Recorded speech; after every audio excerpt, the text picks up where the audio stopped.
Masu kallon mu da sauraron mu barkanmu da warhaka, barkanmu da sake kasancewa da ku a daidai wannan lokaci. A labarin yau da ɗimi-ɗimi za ku ji cewa rundunar tsaron Najeriya ta fitar da sunayen wasu manya-manyan 'yan ta'adda wanda sun kai kimanin su 19. Ta zayyana fuskokinsu sannan kuma ta sanya tukuici ga duk wanda ya ba da bayanan da ya taimaka aka gano inda suke ko a kama su. Mai sauraro kasance da mu don jin cikakken wannan labarin, amma idan wannan shine karan farko da ka samu tashar mu, ka danna alamu na ta subscribe kana ka danna kararrawa domin yin hakan zai na baka damar samun shirye-shiryen mu da zarar mun dora.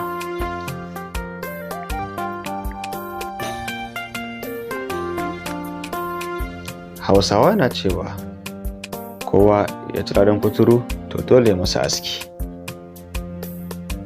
Rundunar tsaron Najeriya ta fitar da sunayen mutum 19 waɗanda ta ce 'yan ta'adda ne a ƙasar kuma tana neman su ruwa jallo.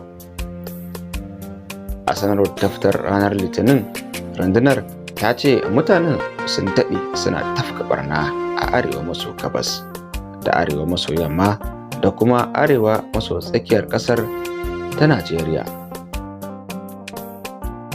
Ta kuma ce duk wanda ya bayar da bayanin da ya taimaka wajen kama kowanne daga cikin mutanen za a ba shi tukuncin naira na gugan naira har miliyan 5.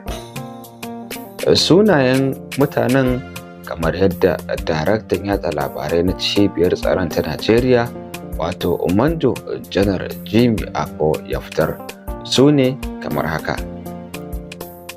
Da farko akwai Sani Dangote wanda ya fito daga Ɗanbarum, ƙaramar hukumar Zurmi na jihar Zamfara.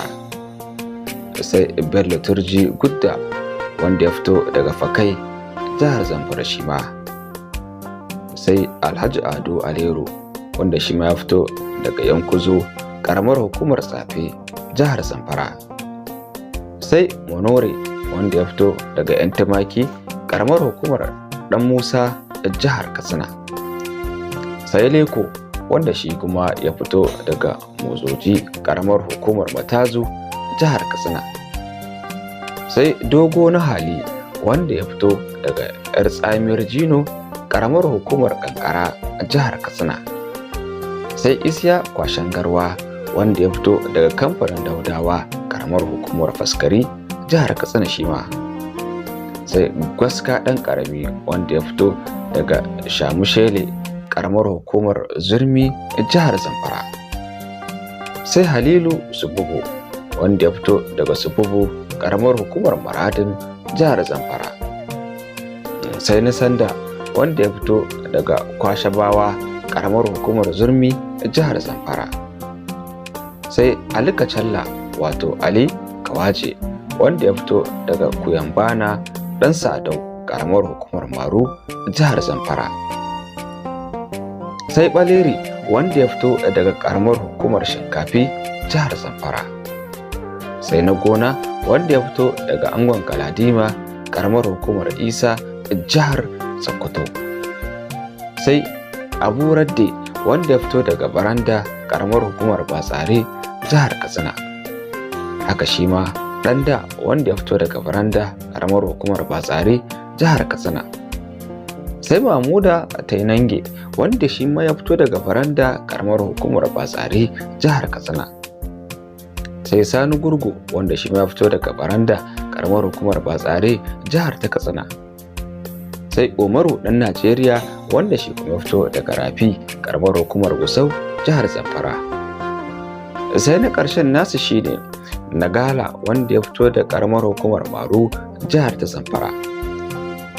Kamar yadda rundunar ta bayyana cewa duk wanda ya bada bayanai da ya taimaka wajen gano inda waɗannan suke za a bashi tukuncin naira na gugan naira har naira miliyan 5. Sannan kuma lambobin da za a tuntuɓa domin ƙarin bayani ko sanar da bayanan su ne 091-359-04467.